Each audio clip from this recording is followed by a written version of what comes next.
নমস্কার, একেবি প্রাইম নিউজে সকলকে স্বাগত। সঙ্গে রয়েছে আমি তস্মিতা। চলে যাচ্ছি সংবাদে। যথাযোগ্য মর্যাদায় তথ্য সংস্কৃতি দপ্তরের উদ্যোগে আগরতলার রবীন্দ্র ভবনে বুধবার মহারাজা বীর বিক্রম কিশোর মাণিক্য বাহাদুরের 118তম জন্মদিন পালন করা হয়। উপস্থিত ছিলেন মুখ্যমন্ত্রী ডক্টর মানিক সাহা, বিজেপি প্রদেশ সভাপতি অভিষেক দেবরায়, মেয়র ও বিধায়ক দীপক মজুমদার সহ অন্যান্যরা। অনুষ্ঠানে বক্তব্য রাখতে গিয়ে মুখ্যমন্ত্রী মহারাজার আধুনিক চিন্তাধারার প্রসঙ্গ তুলে ধরেন।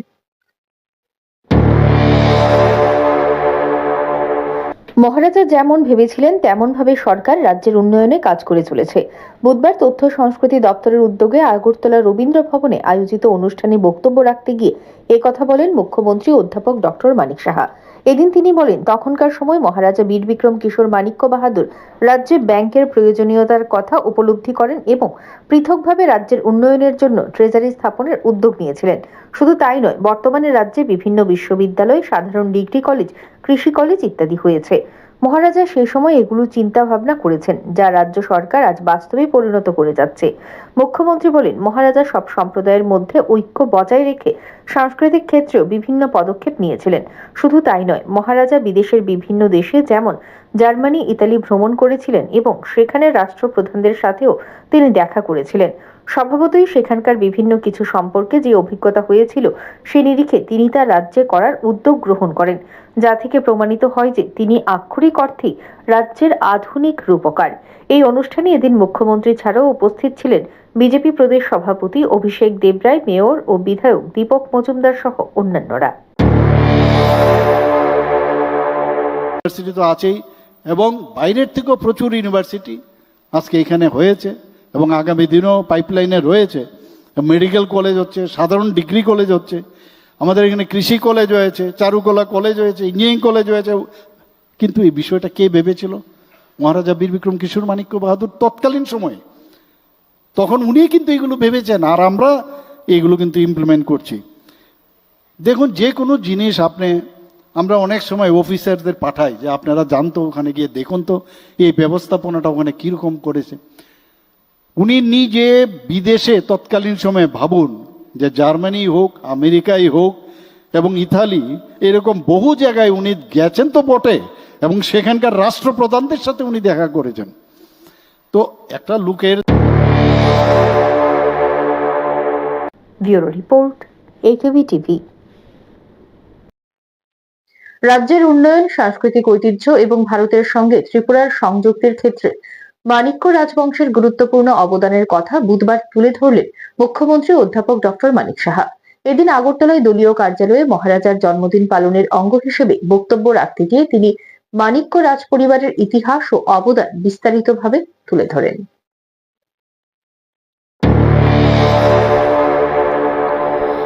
আগরতলায় দলীয় কার্যালয়ে মহারাজার জন্মদিন পালন করা হয় বুধবার। এদিন এই অনুষ্ঠানে বক্তব্য রাখতে গিয়ে মুখ্যমন্ত্রী মহারাজাদের অবদান তুলে ধরেন। এদিন বক্তব্য রাখতে গিয়ে মুখ্যমন্ত্রী বলেন, স্বাধীনতার পর দীর্ঘদিন দেশের নির্মাণ ও জাতীয় সংহতিতে রাজা মহারাজাদের অবদান যথাযথভাবে স্বীকৃত পায়নি। তার দাবি, প্রাক্তন প্রধানমন্ত্রী অটল বিহারী বাজপেয়ীর আমলে এই অবদানকে স্বীকৃতি দেওয়ার প্রক্রিয়া শুরু হয় এবং 2014 সালে নরেন্দ্র মোদী প্রধানমন্ত্রী হবার পর তা আরও গতি পায়। মাণিক্য রাজবংশের প্রসঙ্গ তুলে ডক্টর মানিক সাহা বিশেষভাবে মহারাজা বীর বিক্রম কিশোর মাণিক্য বাহাদুরের অবদানের কথা স্মরণ করেন। তার বক্তব্য, পূর্বসূরি রাধাকিশোর মাণিক্য এবং বীরচন্দ্র মাণিক্যের আমলে শুরু হওয়া বিভিন্ন উন্নয়নমূলক কর্মকাণ্ডকে আরো দ্রুত এগিয়ে নিয়ে যেতে গুরুত্বপূর্ণ ভূমিকা নিয়েছিলেন বীর বিক্রম।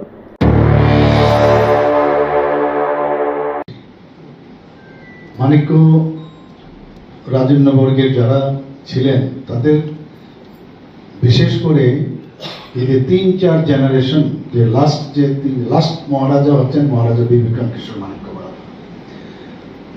উনি ওনার যে যাদের থেকে ওনার এই রাধাকিশোর মাণিক্য বাহাদুরই বলুন, বীরচন্দ্র মাণিক্য বাহাদুরই বলুন, তো এই যে একের পরে যে ওনাদের থেকে যে উত্তরাধিকারী সূত্রে উনি যে ডেভেলপমেন্টের যে বিষয়টা, সেটা কিন্তু এটাকে আরো বেশি ত্বরান্বিত উনি করতে পেরেছেন।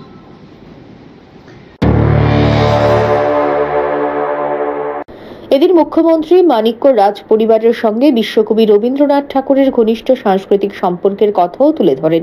তিনি জানান, 3 প্রজন্ম ধরে এই সম্পর্ক বজায় ছিল। বিশ্বভারতীর জন্য রাজ পরিবারের আর্থিক সহযোগিতার কথাও উল্লেখ করেন তিনি। পাশাপাশি রবীন্দ্রনাথের বিসর্জন, রাজর্ষি ও মুকুটের মতো রচনার সঙ্গে ত্রিপুরার রাজ পরিবারের ঐতিহাসিক যোগাযোগের বিষয়টিও তুলে ধরেন। ডক্টর মানিক সাহা বলেন, ঐতিহাসিকভাবে ত্রিপুরা ছিল বিভিন্ন জনগোষ্ঠীর সম্প্রীতিপূর্ণ সহাবস্থানের একটি উদাহরণ। জনজাতি সম্প্রদায়, মণিপুরী এবং বাঙালি ভাষাভাষী মানুষের মিলিত সাংস্কৃতিক পরিমণ্ডল ত্রিপুরার স্বাতন্ত্র্য তৈরি করেছে। সঙ্গীতজ্ঞ এস.ডি. বর্মনের সাংস্কৃতিক অবদানের কথাও স্মরণ করেন তিনি। তার বক্তব্য, ত্রিপুরার এই বৈচিত্র্যময় সাংস্কৃতিক ঐতিহ্য সংরক্ষণ ও বিকাশে মহারাজা বীর বিক্রম গুরুত্বপূর্ণ ভূমিকা পালন করেছিল। আগরতলার পরিকল্পিত নগরায়নের ক্ষেত্রেও বীর বিক্রমের দূরদর্শিতার কথা তুলে ধরেন তিনি। উজ্জয়ন্ত প্রাসাদ থেকে মহারাজগঞ্জ বাজার পর্যন্ত রাস্তা এবং রামনগরের মতো পরিকল্পিত এলাকার বিন্যাসকে আধুনিক ত্রিপুরা গড়ার তার ভাবনার উদাহরণ হিসেবে উল্লেখ করেন মুখ্যমন্ত্রী। মহারাজার জীবনের শেষ পর্বের প্রসঙ্গ তুলে মুখ্যমন্ত্রী বলেন, 1947 সালে ভারত স্বাধীন হবার কিছুদিন আগেই বীর বিক্রমের মৃত্যু হয়। তার উত্তরসূরি নাবালক থাকায় মহারানী কাঞ্চনপ্রভা দেবীর নেতৃত্বে রিজেন্সি কাউন্সিল গঠিত হয়। ডক্টর সাহার দাবি, মহারাজা বীর বিক্রম ত্রিপুরার ভারতের সঙ্গে সংযুক্তির পক্ষে ছিলেন এবং পরবর্তীতে মহারানী সেই দৃষ্টিভঙ্গি অনুসরণ করেই পদক্ষেপ নিয়েছিলেন। এদিন প্রদেশ বিজেপির সভাপতি তথা বিধায়ক অভিষেক দেবরায়ও মহারাজার বীর বিক্রমের আধুনিক ত্রিপুরার স্থপতি হিসেবে উল্লেখ করেন। তিনি বলেন, 2014 সালের পর মহারাজার অবদান আরও ব্যাপকভাবে জনসমক্ষে তুলে ধরা হয়। আজাদি কা অমৃত মহোৎসবের মতো উদ্যোগের কথাও তিনি উল্লেখ করেন। প্রদেশ বিজেপি সভাপতি অভিষেক দেবরায়ের দাবি, 2018 সালের আগেই বিজেপির দলীয় কার্যালয়গুলোতে মহারাজা বীর বিক্রমের জন্মবার্ষিকী পালন শুরু হয়েছিল। পরবর্তীতে বিমানবন্দরের নাম মহারাজা বীর বিক্রমের নামে রাখা এবং সেখানে তার মূর্তি স্থাপনের ক্ষেত্রেও উদ্যোগ নেওয়া হয় বলে জানান তিনি। মহারাজা বীর বিক্রমের শিক্ষা ও নগর উন্নয়নের ভাবনার কথাও তুলে ধরেন প্রদেশ বিজেপি সভাপতি। তার বক্তব্য, এমবিবি কলেজের বিকাশ, বিশ্ববিদ্যালয়ের প্রতিষ্ঠার পরিকল্পনা, আধুনিক আগরতলা শহরের পরিকল্পনা এবং তার শাসনকালে একাধিক বিদ্যালয় প্রতিষ্ঠার মহারাজার দূরদর্শিতার পরিচয় বহন করে। বিশেষ করে মেয়েদের শিক্ষার প্রসারের পাশাপাশি শিল্প ও সংস্কৃতির বিকাশেও তিনি গুরুত্ব দিয়েছিলেন বলে দাবি করেন Debroy. Bureau report, AKV TV. বন্দে মাতরমকে যখন জাতীয় সঙ্গীতের সমতুল্য মর্যাদা দেওয়া হয়েছে, সে জায়গায় বন্দে মাতরম নিয়ে নিজেদের অবস্থান স্পষ্ট করল কংগ্রেস। 6টি স্তবকের পুরো গান নয়, বরং ঐতিহাসিকভাবে গানটির যে 2টি স্তবক কংগ্রেসের অধিবেশনগুলোতে গাওয়া হয়, সেটাই আগামী দিনেও গাওয়া হবে। সরকার যে পুরো গান গাওয়ার নির্দেশ দিয়েছে, সেটা গাওয়া হবে না। তবে কি এই ইস্যুতে এবার উত্তপ্ত হবে রাজনৈতিক অঙ্গন? আইন বনাম দলীয় সিদ্ধান্ত নিয়ে তবে কি নতুন করে বিতর্ক তৈরি হতে চলেছে?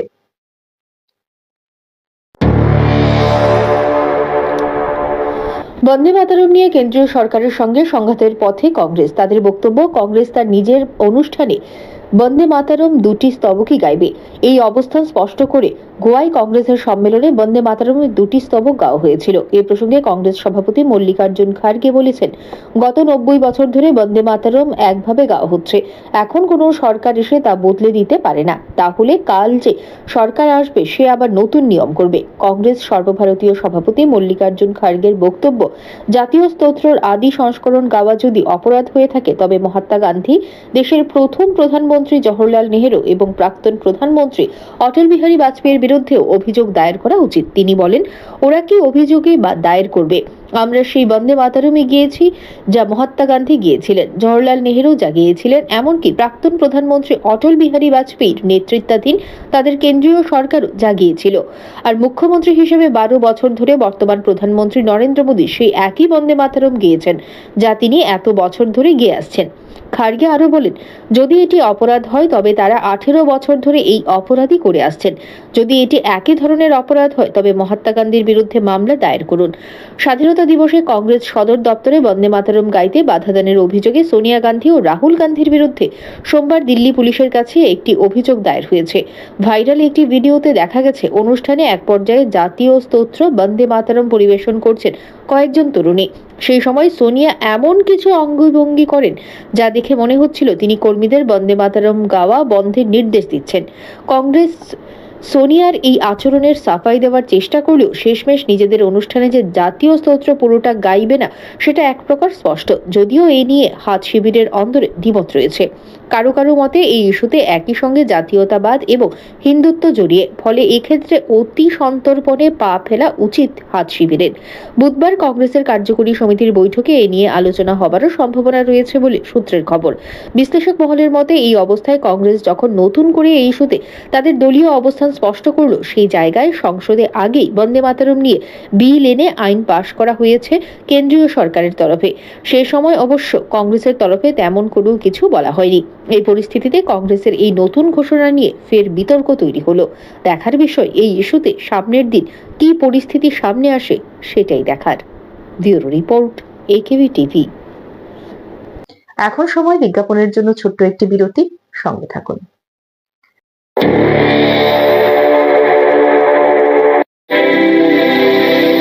North East Institute of Nursing Science Tripura রাজ্যে বিশ্বমানের পরিকাঠামোর সাথে ডিজিটাল ক্লাসরুম, নিজস্ব হসপিটাল ও দক্ষ ফ্যাকাল্টির দ্বারা BSc nursing, GNM nursing, ANM nursing course পরিচালিত করছে। রয়েছে ভারত সরকার ও ত্রিপুরা সরকারের নার্সিং কাউন্সিলিং এর বিশেষ অনুমোদন। এছাড়াও ইন ক্যাম্পাস রয়েছে উন্নত মানের hostel facility, laboratory, library, indoor sports zone, wifi এর সুবিধা। ছাত্রছাত্রীদের জন্য রয়েছে বাসের ফ্যাসিলিটি। তাই নার্সিং পড়তে এখন আর বহির্রাজ্যে নয়, নিজের রাজ্যে 100% প্লেসমেন্ট অ্যাসিস্ট্যান্সের সাথে নার্সিং পড়ার স্বপ্ন পূরণ করুন।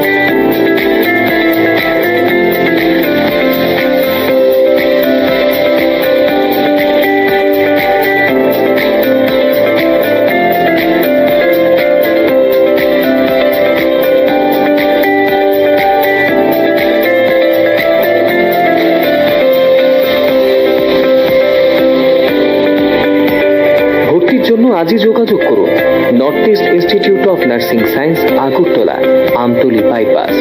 ফোন নম্বর 7085155609, 7005127202, 0381231506, 8257808056, অথবা ভিজিট করুন www.neins.ind.in, a unit of Devlook Hospital.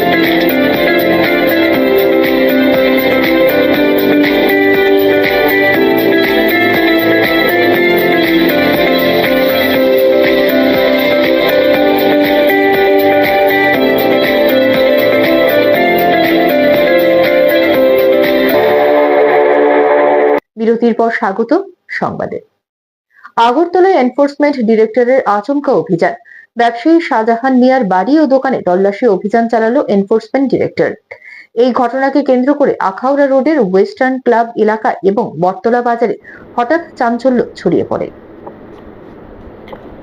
বুধবার আগরতলায় আচমকা অভিযান চালায় ইডির আধিকারিকরা। এদিন শহরের ব্যবসায়ী শাহজাহান মিয়ার বাড়িতে পৌঁছে তাকে জিজ্ঞাসাবাদ করেন। একই সময়ে ইডির আরেকটি দল বটতলাস্থিত মার্কেটে তার দোকানেও তল্লাশি চালায়। কেন্দ্রীয় নিরাপত্তা বাহিনীর জওয়ানদের সহযোগিতায় এই অভিযান পরিচালিত হয় বলে জানা গেছে। সূত্রের দাবি, সন্দেহজনক আর্থিক লেনদেন এবং সম্ভাব্য বিদেশি অর্থের লেনদেন সংক্রান্ত অভিযোগের ভিত্তিতে এই তল্লাশি অভিযান চালানো হয়েছে। পাশাপাশি সীমান্তবর্তী এলাকায় শাহজাহান মিয়ার কথিত কিছু কার্যকলাপের সঙ্গে যোগাযোগ রয়েছে কিনা তাও খতিয়ে দেখা হচ্ছে বলে সূত্রের খবর। তল্লাশি অভিযানের আগে বেশ কয়েকদিন ধরে তার গতিবিধির উপর নজরদারি চালানো হচ্ছিল বলেও সূত্রে জানা যায়। ইডির এই অভিযান ত্রিপুরা পুলিশের কাছেও আকস্মিক ছিল বলে সূত্রের দাবি। স্থানীয় পুলিশের সঙ্গে সমন্বয় ছাড়াই ইডি স্বাধীনভাবে এই অভিযান পরিচালনা করে বলে জানা গেছে। দিনভর বাড়ি ও দোকান দুই জায়গাতেই শাহজাহান মিয়াকে জিজ্ঞাসাবাদ করা হয়। অভিযানের কারণ সম্পর্কে শাহজাহান মিয়া বলেন, কেন তার বাড়ি ও দোকানে এই তল্লাশি চালানো হচ্ছে সে বিষয়ে তিনি নির্দিষ্টভাবে কিছু জানেন না। বুধবার দুপুর পর্যন্ত তার বাড়ি বা দোকান থেকে কোনো বড় ধরনের সামগ্রী উদ্ধারের খবর পাওয়া যায়নি। তারা ইনকাম ট্যাক্স থেকে এসে দেখতে হয়েছে। আচ্ছা, ঠিক আছে, ইনকাম ট্যাক্স বাড়িতে গেছে, দোকানে আছে দেখতে হয়েছে আপনি ইনকাম ট্যাক্স। আমার নাম শাহজাহান মিয়া। এখনো তো কিছু পাইছে না তারা। তবে তল্লাশির সময় কিছু নথিপত্র ইডির আধিকারিকরা সংগ্রহ করেছেন বলে সূত্রের দাবি। এখনো পর্যন্ত এই মামলায় ইডির পক্ষ থেকে আনুষ্ঠানিকভাবে কোনো বিস্তারিত তথ্য প্রকাশ করা হয়নি। অভিযোগের প্রকৃত বা তদন্তের নির্দিষ্ট বিষয়ও সরকারিভাবে নিশ্চিত করা হয়নি। সংগ্রহ করা নথিপত্র ও অন্যান্য তথ্য খতিয়ে দেখে সন্দেহজনক আর্থিক লেনদেন কিংবা সীমান্ত পারের কোনো নেটওয়ার্কের সঙ্গে যোগাযোগ রয়েছে কিনা তা নির্ধারণের চেষ্টা চলছে বলে সূত্রের খবর। তদন্ত এগোনোর সঙ্গে সঙ্গে এই অভিযান সম্পর্কে আরও তথ্য সামনে আসতে পারে বলে মনে করা হচ্ছে। Bureau report, AKB TV. নাবালিকা উদ্ধারের ঘটনায় ধর্মনগর মহিলা থানার ভূমিকা নিয়ে প্রশ্ন। অভিযোগ নেবে গড়িমসির অভিযোগ। ধর্মনগর মহকুমার বাগবাসা এলাকা থেকে 3 নাবালিকা উপজাতি সম্প্রদায়ের মেয়েকে কথিতভাবে পাচারের উদ্দেশ্যে নিয়ে যাওয়ার অভিযোগকে কেন্দ্র করে চাঞ্চল্য ছড়িয়েছে আনন্দবাজারের রাজনগর এলাকায়।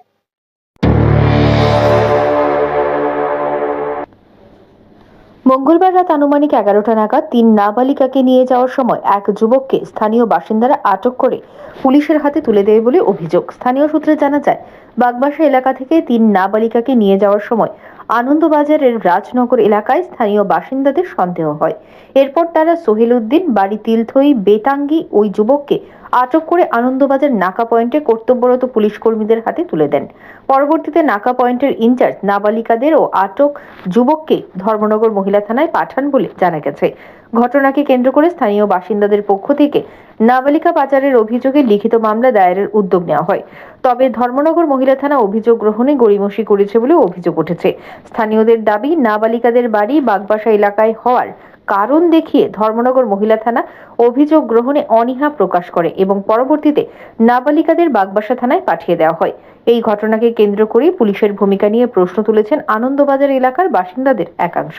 স্থানীয়দের বক্তব্য, যদি আনন্দবাজারের রাজনগর এলাকায় নাবালিকাদের আটক করা হয়ে থাকে তাহলে কথিত ঘটনার পুলিশি ঘটনাস্থল বা প্লেস অফ অ্যাকিউরেন্স কোন এলাকাকে ধরা হবে তা নিয়ে প্রশ্ন উঠেছে। তাদের প্রশ্ন, শুধুমাত্র নাবালিকাদের বাড়ি বাগবাসা এলাকায় হওয়ার কারণেই কেন আনন্দবাজারে প্রাথমিকভাবে অভিযোগ গ্রহণের পরিবর্তে তাদের বাগবাসা থানায় পাঠানো হলো। এলাকা আমাদের যে পঞ্চায়েত অফিস, ওইখানে আমরা একটি বাইকে 3 জন মেয়েকে ধরতে পেরেছি। একটি ছেলে ছিল, ছেলেটাও ভিন্নধর্মী, একটি ছেলে মুসলিম ছেলে, যাকে আমরা ওই জায়গাতে বিভিন্ন কাজের সাথে জড়িত হিসাবে আমরা ধরতে পেরেছি এবং আমরা ধরেছিলাম। কিন্তু আজকে ওই জায়গাতে আমরা ধরার পর আমরা পিএসএ আমরা ফোন করেছিলাম, উমেন পিএসএ, এবং তাদের হাতে আমরা হ্যান্ডওভার করে দিয়েছিলাম। যেহেতু আমাদের ধর্মগড় পিএসএর আন্ডারে আমাদের রাজনগর গ্রাম পঞ্চায়েত, আর পঞ্চায়েতের সামনেই ঘটনা। উইথ যেই ছেলেটার যে কথাটি বলেছিল যে ওই 3টা মেয়েকে তাকে ফোন করে বলা হয়েছে যে 3টা মেয়েকে নিয়ে জীবন্তপুর স্কুলে এখানে নিয়ে দেওয়ার জন্য, মানে যেমন ডেলিভারি বয়ের মতন কাজ করেছে, যে মেয়ে পাচার করে দেওয়ার জন্য, সাময়িক কাজের মধ্যে মেয়ে নিয়ে দেওয়ার জন্য। কিন্তু আমরা ওই কথাগুলো ম্যাডামের কাছে প্রস্তাব রেখেছিলাম, ম্যাডামের কাছে বলেছিলাম, ম্যাডামের সামনে ওই ছেলেটার আমরা অনেকটাই কথা জিজ্ঞাসিলাম, ছেলেটাও সেমভাবে কইছে। কিন্তু আমরা দেখছি, আমরা যে আশা নিয়ে আইছিলাম ম্যাডামের কাছে, ওই আশাটাই আমরা হয়েছে না। কারণ আমরা চাইছিলাম যে আমরা। তবে পুরো ঘটনায় প্রকৃতপক্ষে কি ঘটেছিল, নাবালিকাদের কোথা থেকে কোথায় নিয়ে যাওয়া হচ্ছিল, তাদের সঙ্গে থাকা যুবকের উদ্দেশ্য কি ছিল এবং আদৌ পাচারের কোনো ঘটনা ঘটেছিল কিনা তা তদন্তের পরই স্পষ্ট হবে। আটক যুবকের বিরুদ্ধেও অভিযোগ প্রমাণিত হওয়ার আগে তাকে দোষী হিসেবে দেখার সুযোগ নেই। তবে ঘটনাটি নিয়ে এলাকায় ব্যাপক চাঞ্চল্যের সৃষ্টি হয়েছে। নাবালিকাদের নিরাপত্তা, কথিত পাচারের অভিযোগ এবং অভিযোগ গ্রহণের ক্ষেত্রে পুলিশের ভূমিকা, এই 3টি বিষয়ের নিরপেক্ষ তদন্তের দাবি উঠেছে স্থানীয় মহলে। এখন দেখার বিষয়, সংশ্লিষ্ট পুলিশ প্রশাসন ঘটনাটি নিয়ে কী পদক্ষেপ গ্রহণ করে এবং কোন থানায় আনুষ্ঠানিক মামলা রুজু করে তদন্ত শুরু করা হয়। Bureau report, AKB TV. সংবাদ এখনকার মতো এই পর্যন্তই। আমাদের পরবর্তী সংবাদ দেখার জন্য চোখ রাখুন একেবি টিভির পর্দায়। নমস্কার।